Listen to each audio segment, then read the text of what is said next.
Broadcast is now starting. All attendees are in listen-only mode. Bonjour à tous, bienvenue au webinaire SPI en ce jeudi après-midi. J'espère que vous allez bien. Je m'appelle Amélie Leduc, je suis conseillère marketing. Je suis très heureuse de vous retrouver pour notre webinaire aujourd'hui avec Big Bill. On va parler des vêtements de protection, mais spécialement pour l'industrie minière. Avant de commencer, pour ceux qui sont peut-être nouveaux à nos webinaires ou qui ne connaissent pas SPI, en fait, SPI, on est une entreprise qui s'engage à être le partenaire des entreprises qui valorise la santé et sécurité dans leur milieu de travail et comment on met, comment on vit notre mission. C'est en offrant de la formation, de l'expertise, que ce soit en cadenassage, en protection chute, en sécurité machine, protection respiratoire, etc. Et aussi, bien évidemment, en vous fournissant des équipements de protection individuelle. Donc, pour discuter aujourd'hui de la protection des travailleurs miniers, j'ai le privilège d'être accompagnée de Charles Lafrance de chez Big Bill. Donc, bonjour Charles, comment ça va? Bonjour Amélie, ça va bien? Charles Lachance, et ça va très bien, merci. Ah, donc, on va le dire, hein, on est en pandémie actuellement, on est en télétravail et Charles est chez eux avec la famille. Donc, on va peut-être vivre les joies du direct, comme on dit, Charles, mais on est super contente que tu aies pu te libérer pour être avec nous aujourd'hui. Euh, Est-ce que tu peux peut-être nous expliquer un peu ton rôle chez Big Bill?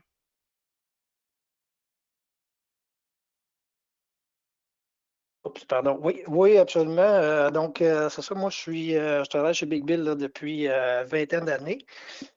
Donc, j'ai eu beaucoup d'expérience là, au niveau là, des rencontres avec les clients, au niveau là, des normes, que ce soit haute visibilité, vêtements de protection des feux également. Là, j'ai eu beaucoup d'expérience sur le chantier, rencontrer des gens, voir les contraintes également là, qui sont sur le marché. Donc, je vais être là, pour vous guider un petit peu, là, puis rafraîchir un petit peu là, au niveau des normes, puis ce qui est requis, puis l'importance là, des niveaux des vêtements refuges.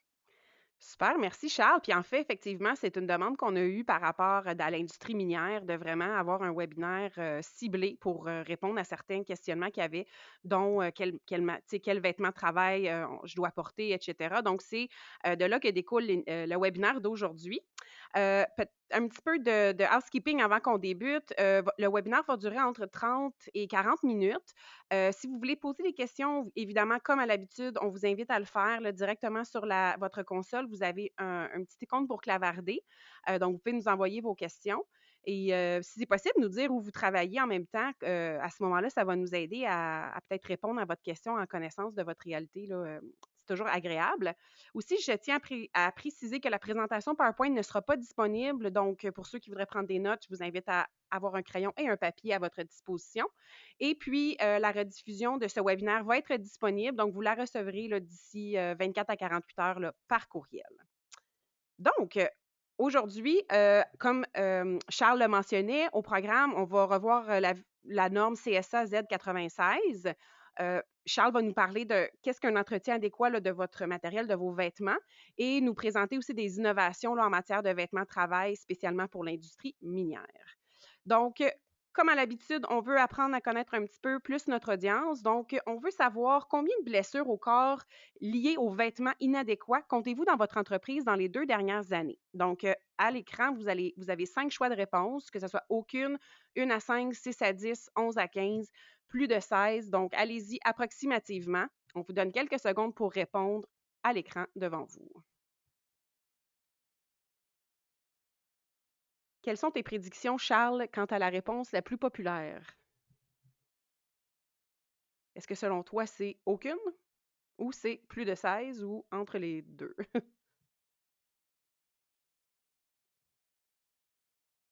Es-tu avec nous, Charles? Ça, OK, oui, c'est juste un petit problème de micro.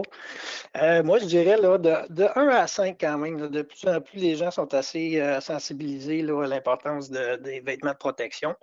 Également visibilité, surtout que les normes minières là, au niveau du CSA Z96 là, ont mis une norme vraiment, là, une loi obligeant les gens à porter des vêtements de haute visibilité. Là. Donc, 1 à 5. OK, ben écoute, OK. c'est égal. C'est égal, égalité avec aucune 1 à 5. Aucune? Ben oui. Oui, et il y a quand même près de 15 de gens qui ont plus de 16 accidents. Donc, c'est quand même C'est quand même encore élevé, impressionnant. là. C'est peut-être une grosse Oui. compagnie mondiale ou c'est quelqu'un qui nous joue un tour sur la plateforme. Donc, merci à tout le monde d'avoir participé. Alors, entrons dans le vif du sujet. Charles, je te laisse la parole pour que tu puisses présenter Big Bill et y aller avec les normes. OK, ben merci bien. Et puis, bonjour à tous. Merci d'être là et de faire part de cette petite formation là, au niveau des vêtements. Donc, moi, je vais présenter Big Bill, en fait, rapidement. Big Bill est une entreprise là, québécoise. Donc, on fabrique les vêtements ici même là, en Estrie. On a une usine également là, aux États-Unis. On utilise des tissus américains, Zip YKK, bande fluorescente 3M seulement. Donc, on ne fait pas d'importation. C'est vraiment là, un vêtement de qualité première. Donc, c'est ça, pas d'importation. Puis vraiment, là, on est dans un marché où il y a beaucoup d'importations à niveau qualité-prix. Donc, vraiment, nous, on se concentre, on tient à garder notre entreprise et notre production ici. Là, puis on fait très bien, en fait, avec tout ça. Super, vous devez être sur le panier bleu, je présume. Ah, c'est une bonne question. Je ne connais pas le panier bleu. Oui, c'est C'est avec la possible. COVID, le gouvernement ont établi, dans le fond, le panier bleu pour encourager l'achat local. Donc, c'est sûr et certain là, Ah, d'être là parce que OK, oui, oui. c'est validé. Ça doit, ça doit. Mais c'est le Oui, fun que vous soyez une entreprise québécoise. Puis c'est bien que tu le mentionnes aujourd'hui pour que les gens puissent cibler où ils vont faire leurs achats dans le futur. Donc, oui. on fait avec la prochaine diapositive, Charles. Oui. Donc, ici, je vais faire un simple rappel, en fait, là, des principales causes d'embrassement là, qui sont les plus probables. Donc, la chaleur élevée, les flammes nues, l'arc électrique, bien sûr, les étincelles, le liquide là, inflammable, gazeux, solide, au niveau de la soudure, le métal en fusion. Et puis, la poussière combustible également fait partie de ça. Beaucoup de gens n'y pensent pas. Puis en fait, même dans les usines de pâte et papier, là, je sais que l'année passée, il y a eu vraiment une explosion là, super sévère au niveau d'une papeterie là, dans le Maine. Là. Donc, c'est vraiment là, c'est important de ne pas négliger tous ces points-là. Au niveau de l'industrie minière, bien, il y a des risques au niveau de l'arc électrique, il y a au niveau de la visibilité également. Là. Avec la machinerie. Il y a de la soudure, mécanicien, tout ça. Donc, c'est vraiment important là, de prendre note là, de tous les risques probables auxquels les gens, là, les travailleurs sont exposés. Donc, au niveau des vêtements, moi, j'ai beaucoup de questionnements. Les gens me mentionnent, je veux pas un vêtement unifuge, j'ai besoin d'un vêtement arc flash. Donc ici, là, je tenais quand même à me mentionner par revoir, c'est assez important. Au niveau des normes américaines, il y a deux normes nord-américaines, la NFPA 2112, CGSB 155.20. Donc là, c'est au niveau des flammes ou d'explosion de gaz. Là, la norme NFPA 2112, elle stipule qu'une explosion de 3 secondes qui est déterminée là, de 2 calories par centimètre cube, utilisant le moyen d'évaluation minimale là, pour la performance unifuge. Et puis, tandis que la norme CGSB 155.20 stipule typiquement 3 secondes ou moins dans la définition d'un abrasement éclair. Et puis, dans les deux cas, en fait, là, les variantes, là, ça inclut la durée de temps de s'échapper de la situation, l'intensité également là, à la chaleur thermique, là, donc de 1 ou inférieur à 7 calories par centimètre cube, et puis l'ampleur de l'explosion. Total là, à l'énergie, donc de 1 ou inférieur à 20 calories par centimètre cube.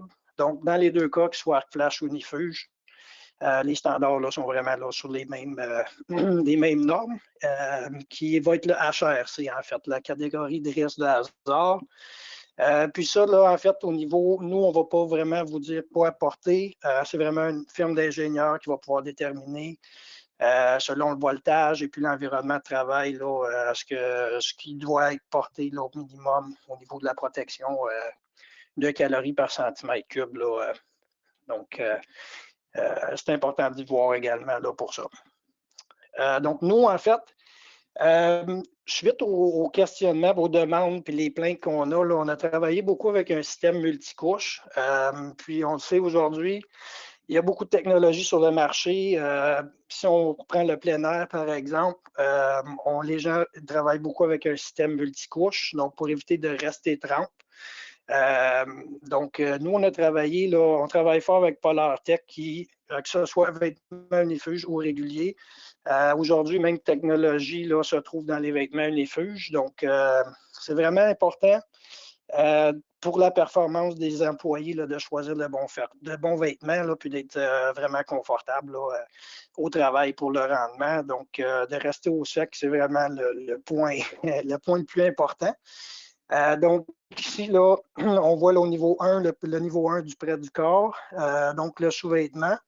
Le niveau 2, en fait, c'est vraiment évaluer ça plutôt là, dans les mines à ciel ouvert, je dirais, là, qu'on travaille à l'extérieur, que la température varie beaucoup. On voit ici, là, au niveau de l'étape 1, là, on offre les t-shirts manches longues et les boxers en sous-vêtements pour les vêtements unifuges. Le Polartec a la technologie Power Dry qui va aider à tenir au sec, qui sèche très rapidement. On a le Power Dry aussi dans les t-shirts et dans un thermal. Donc, il y a le Power Grid également de Polartec qui est disponible. Donc, les vêtements avec la gestion d'humidité comme ça, là, vraiment tient au sec. On a fait beaucoup de tests et des essais également pour les mines, où il y avait les contraintes. Puis beaucoup de gens ont adopté là, le système multicouche là, par rapport au confort et au rendement. Même que le secteur éolien, en fait, là, est un gros secteur où les gens utilisent là, le système multicouche. Puis au niveau de l'étape 4, en fait, on a au niveau là, le WinPro Polartec qui est disponible, donc hautement résistant à l'eau, coupe-vent. On a le Polar qui est également disponible. Puis après ça, on va choisir là, le Power Shield ou l'imperméable qui va faire la coquille coupe-vent, hautement résistant à l'eau ou 100% résistant à l'eau. Donc, tout le vêtement multicouche là, est disponible là, dans les vêtements unifuges. Autre que le Polartec, il y a d'autres vêtements également de d'autres manufacturiers ou d'autres compagnies qui ont les technologies similaires, en fait. Donc, c'est vraiment important là, de magasiner puis de voir un peu, d'écouter les travailleurs, en fait, là, au niveau des contraintes ou des plaintes là, pour essayer d'avoir un meilleur rendement possible là, sur le chantier. Charles, juste revenir à cette diapositive-là, je pense que ça, c'est sur votre Oui, site web si jamais les gens veulent s'y référer au niveau des couches de oui, base, des absolument. luminaires, coques extérieures. Donc, les gens peuvent retrouver cette information-là sur votre site web, n'est-ce pas? Oui, oui, exactement. On a tout le système multicouche. Puis que ce soit le vêtement régulier ou le vêtement unifuge, en fait, dans les deux cas, ça s'applique. OK. Puis nous, on a travaillé beaucoup au niveau des vêtements unifuges, là, parce que c'était vraiment c'était la grosse partie là, des plaintes qu'on avait, que ce soit électriciens ou soudeurs ou tous les gens qui portent les vêtements unifuges. Là, beaucoup de plaintes au niveau des vêtements sont très chauds à porter, plus ou moins aérés. Donc, pour en venir justement à cette page ici, nous, par rapport à ça, en travaillant avec Polartec, on a également développé là, au niveau du confort un couvre-tout aéré qui est certifié NFPA 2112, qui rencontre toutes les normes de vêtements unifuges également, avec les trappes d'aération. Donc, c'est un produit qu'on a là, qui est disponible également là, comme haute technologie là, avec les trappes d'aération au dos. Puis en fait, le couvre-tout même là, réduit les risques de brûlure, augmente le taux de survie, puis protège là, contre les arcs électriques là, et les embrasements. Puis on peut voir aussi, Amélie, à l'autre page, là, les résultats des tests.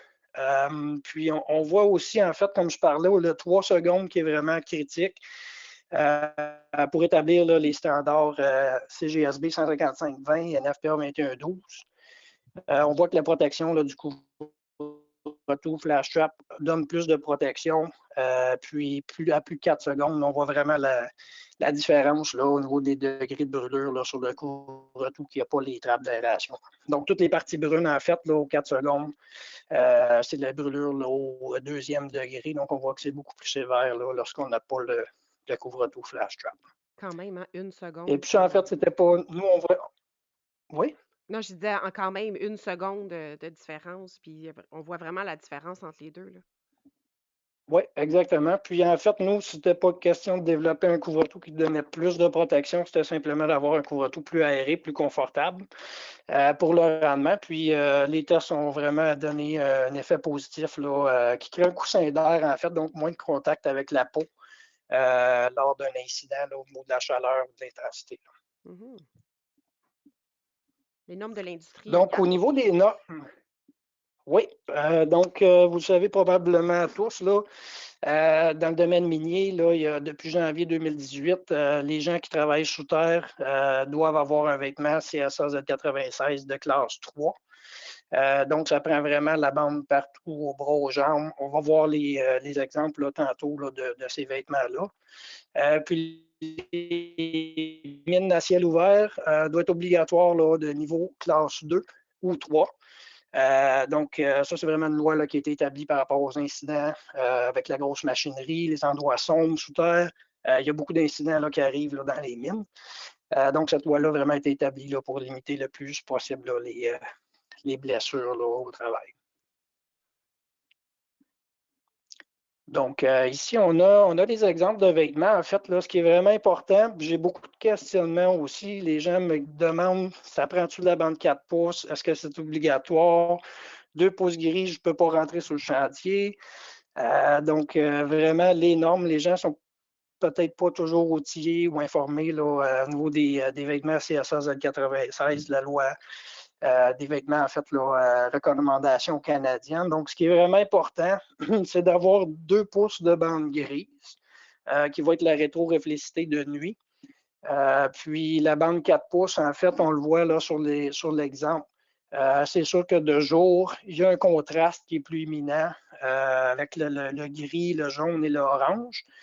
Par contre, la norme vraiment, là, c'est que le vêtement doit être haute visibilité, donc qu'il soit orange ou jaune en fond, et il doit avoir 2 pouces de bande grise pour la nuit. Donc, le jaune, la nuit, on ne le voit pas du tout. Puis si vous avez des vêtements, moi, je peux même vous suggérer là, de faire le test là, parfois, parce que je sais que dans certains vêtements, la bande rétro-réfléchissante, après un certain nombre de lavages, ne donne plus la rétro-réflectivité qu'elle devrait. Oh, un instant, Donc, Charles. c'est ce que vous pouvez faire également de comparer. Oui. Charles, oui, juste reprendre ta dernière phrase parce que je pense que Star Wars s'est emparé de ton micro ou de ton ordinateur. On t'entendait comme, Ah, comme. OK. Ah, OK, OK. Ah, OK. Donc, ce que je mentionnais, en fait, là, c'était de fortement suggérer là, de faire des tests là, parfois avec vos vêtements là, à l'usure à long terme. La bande fluorescente, dans certains cas, là, peut perdre sa rétro-réflectivité au lavage. Donc, peut-être là, de jeter un coup d'œil de temps à autre quand les vêtements sont assez usés. Juste s'assurer là, que la rétro-réflectivité est toujours là. Parce que la bande grise, on la voit de jour, mais de nuit, elle n'a plus d'effet. C'est important qu'elle reste, qu'elle garde là, cette rétro-réflectivité-là.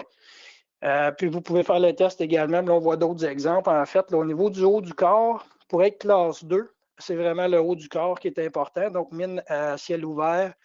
On peut porter tout simplement un dossard, pas obligé d'avoir de bande au bras non plus. Ce que ça l'exige, c'est vraiment le X au dos, les bretelles avant, puis un tour de ceinture pour un 360 degrés de visibilité.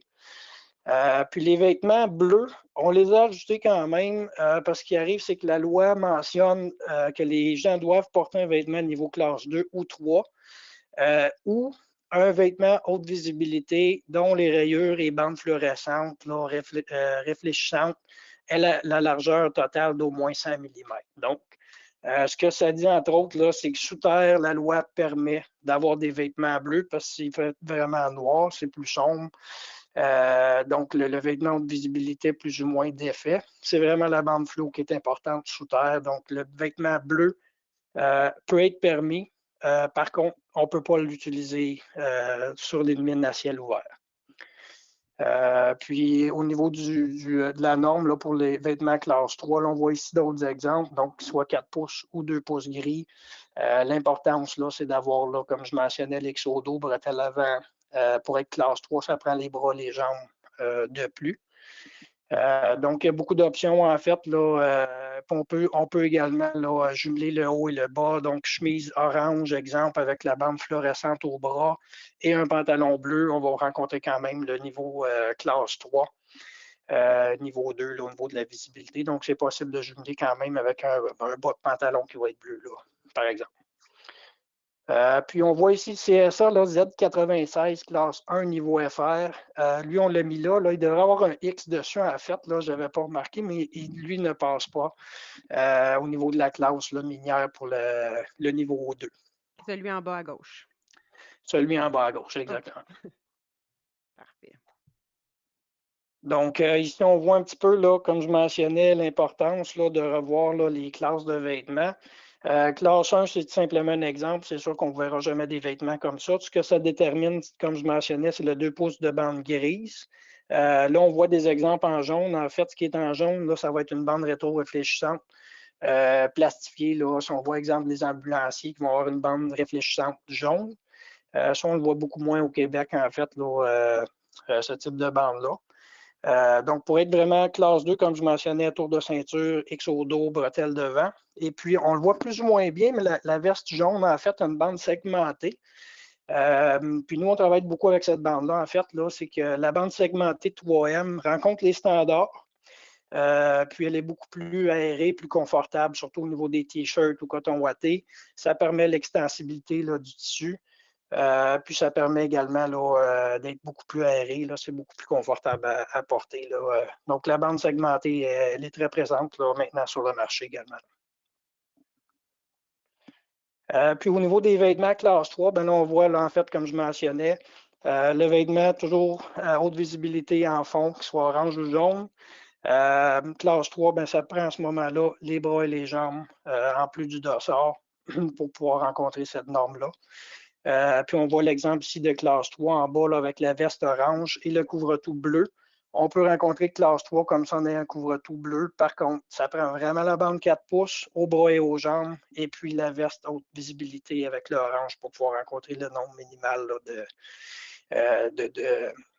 de couleurs, là, haute visibilité en fait. Parfait. On a une question, Charles, de peut-être Oui. clarifier la grandeur de la bande sur le couvre-tout bleu pour les mines, l'intérieur. Pour les mines sous terre, en fait, ça prend absolument une bande de 4 pouces. Donc, le bleu n'a aucune visibilité de jour. En ayant une bande de 4 pouces, ben là, à ce moment-là, on rencontre un minimum de visibilité de nuit.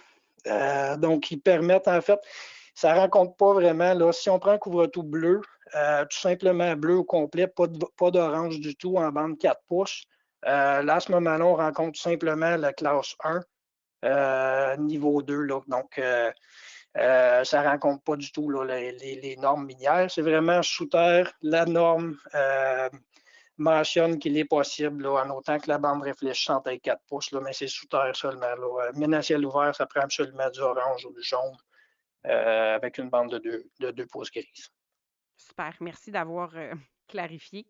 Donc, ça fait le tour de ce que tu avais à présenter, Charles. On va vous poser une Oui. question, puis après ça, on va rentrer dans la période de questions. Donc, si vous avez des questions, envoyez-nous vos questions là, via la boîte de clavardage. Mais on aimerait savoir si on peut vous aider. Donc, est-ce que vous aimeriez avoir une rencontre d'un représentant SPI, Codet, Big Bill, c'est la même marque, la même compagnie, pour évaluer vos besoins puis les options disponibles en matière de vêtements de protection? Donc, on vous donne quelques instants pour nous faire part de vos besoins. Puis par la suite, on va enclencher la période de questions.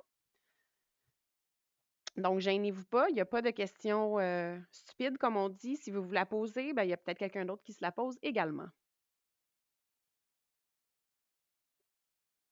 Donc, encore quelques secondes.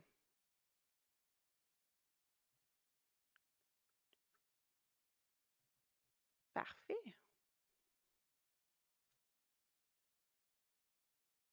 Merci tout le monde. Si jamais vous avez besoin de quoi que ce soit puis que vous ne l'avez pas inscrit là, ben, gênez-vous pas. Vous pourrez nous l'inscrire dans le sondage à la fin, dans les commentaires. Ça va nous faire plaisir là, de vous aider. Donc, j'ouvre le micro à notre audience, à savoir si vous avez des questions par rapport aux vêtements à quoi porter dans l'industrie minière. Oh. On va juste, je pense que vous ne voyez pas la diapositive, elle reste. Bon, en tout cas, OK, ouais. Je comprends ce que.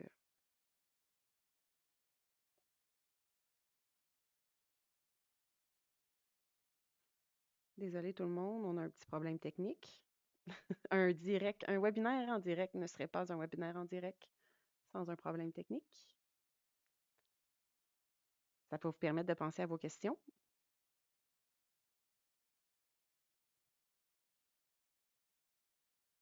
Parfait. Excellent. Donc, la question, ben, c'est ça. La question qu'on avait tantôt, je l'ai posée avant là, par rapport à la bande sur les couvre-tout bleus. Donc, écoutez, il n'y a pas d'autres questions. Ah oui, il y a une question qui vient de rentrer. OK. Chantal veut savoir, vêtements Arc Flash classe 4, avez-vous des vêtements avec les bandes de 4 pouces?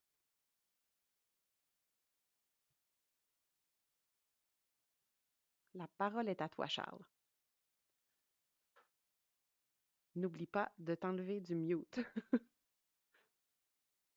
OK, Amélie? Oui, OK, tu m'entends? oui, je t'entends. OK, OK, bon. Donc, en fait, le niveau de protection HRC 4, nous, on ne travaille pas avec ce type de vêtements-là. Tout ce qu'on aurait, en fait, là, qui serait disponible, on ne l'a pas en bande 4 pouces. On a. Oh, Charles, je t'entends plus. Ça l'a arrêté on l'a pas en bande 4 pouces. Oh, Ben là, je t'entends, mais tu peux juste reprendre à on l'a pas en bande 4 pouces.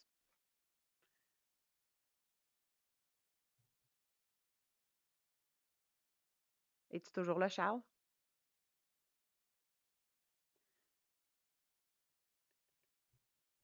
On va donner quelques instants. Comme on vous l'a dit, Charles est à distance en Estrie. Nous, on est ici à Blainville, donc dû à la situation actuelle, on fait les webinaires comme ça à distance, mais il n'y a aucune garantie que tout se passera de façon smooth, comme on dit. On va voir si. OK, Amélie? Ah, tu es de retour. Super. OK, il y a du délai là, en cliquant là, sur le micro, là, désolé. Pas de problème. Donc, c'est ça. Dans les vêtements doublés, on va finir par en avoir. Donc, dans les vêtements doublés seulement, là, on a des options, nous, de niveau 4 avec salopette et parka combinés. Donc, seulement dans les vêtements doublés là, qu'on aurait ce type de protection HRC 4 là, disponible. Parfait. Merci, Charles. On a une autre question de François. Est-ce que les mêmes normes pour le travail dans les carrières, étant donné le fait que nous suivons les normes sur les mines? Donc, est-ce que c'est les mêmes normes? Oui, bien, Carrière va entrer dans les normes de mine à ciel ouvert, en fait. Là, donc, il y a de la machinerie, là, des gros camions, tout ça. Donc, c'est vraiment très fortement suggéré. Puis, ça va rentrer dans les normes de mine à ciel ouvert, oui, effectivement. Excellent. Merci, François. Merci, Chantal, de vos questions. Encore quelques minutes, si vous avez des questions, on peut les prendre. Sachez que vous pouvez toujours là, nous envoyer vos questions là, par courriel. Vous avez l'adresse à l'écran, mais si une question vous vient en tête maintenant, n'hésitez pas à la poser. Je vais en profiter pendant ce temps-là, peut-être que vous réfléchissez. J'en profiter pour vous dire que pour les gens de Jonquière et environ, on a des formations publiques qui s'en viennent dans le mois de novembre. Donc, vous voyez les dates à l'écran ainsi que les types de formations qu'on va offrir. Donc, si vous voulez vous inscrire, vous pouvez communiquer avec nous via notre site web. Et puis, ou encore, vous pouvez nous appeler, mais vous devez vous inscrire en ligne. Donc, ce sont des formations publiques en personne. Donc, ce ne sont pas des formations publiques en ligne, mais vous devez vous inscrire en ligne. Donc, Charles, on n'a pas d'autres questions. Peut-être que les gens vont en avoir par la suite. À ce moment-là, je pourrais les acheminer je pourrais te les acheminer, Charles, pour que tu puisses répondre directement à nos participants. Mais merci pour Oui, l'information que tu nous as donnée, la clarification de la norme, puis l'entretien et tout ça, et à savoir quels vêtements on doit porter dans quelle situation lorsqu'on travaille dans les mines. C'est vraiment super intéressant. merveilleux. Au niveau de l'entretien, en fait, du vêtement, là, j'ai Oui, oublié de mentionner, selon le vêtement là, que vous utilisez, nous, on a les guides de lavage ou d'entretien là, par rapport aux tissus utilisés là, qui sont disponibles. Donc, si jamais vous avez besoin de ces guides-là ou de plus d'informations de 3M, là, tout est disponible également. Puis c'est tout simplement important de laver les vêtements à part des vêtements régulier pour ce qui est des vêtements unifuges, puis de ne pas utiliser d'assouplisseur ou de javelisant. C'est assez simple là, comme lavage. Super. Est-ce que tu peux peut-être juste dire le site web où les gens peuvent retrouver de l'information que tu as présentée aujourd'hui, Charles? En fait, nous, on a quand même plusieurs de ces documents-là là, sur notre site web où nous, on peut les partager là, tout simplement, là, soit par SPI ou OK, directement. C'est des documents qu'on a de nos fournisseurs de tissus, en fait, là, au niveau des OK, guides de lavage. On ne les a pas nécessairement sur notre site web. parfait. Donc, peut-être juste nous contacter là, pour avoir plus d'informations là, au niveau des documents. Génial. Donc, j'en profite pour vous inviter tout le monde à notre prochain webinaire. Ça va être un événement virtuel, questions et réponses sur la protection chute. Donc, vous pouvez vous inscrire en communiquant avec moi à l'adresse courriel ou au numéro de téléphone que vous voyez à l'écran. Cet événement-là va être vraiment là, en direct. Vous allez pouvoir nous poser vos questions. Évidemment, vous pouvez nous les envoyer à l'avance, toujours à la même adresse courriel, mais on va vraiment répondre à vos questions sur la protection chute, là, suite au webinaire qu'on a fait au printemps où on révisait la norme CSA Z 259. Donc, on vous invite à y participer en grand nombre. Évidemment, on est sur les réseaux sociaux, notre site web, on a un blog, donc on vous invite à aller vous abonner à nos différents médias de communication. Et en finissant, ben écoute, encore merci Charles pour ton temps aujourd'hui, malgré la situation que tu es confiné chez toi. C'est vraiment super que tu aies pu te joindre à nous. Puis écoute, des petits pépins de technologie, ça l'arrive toujours. Donc, on a réussi à, à faire concorder le tout. Donc, merci beaucoup, Charles.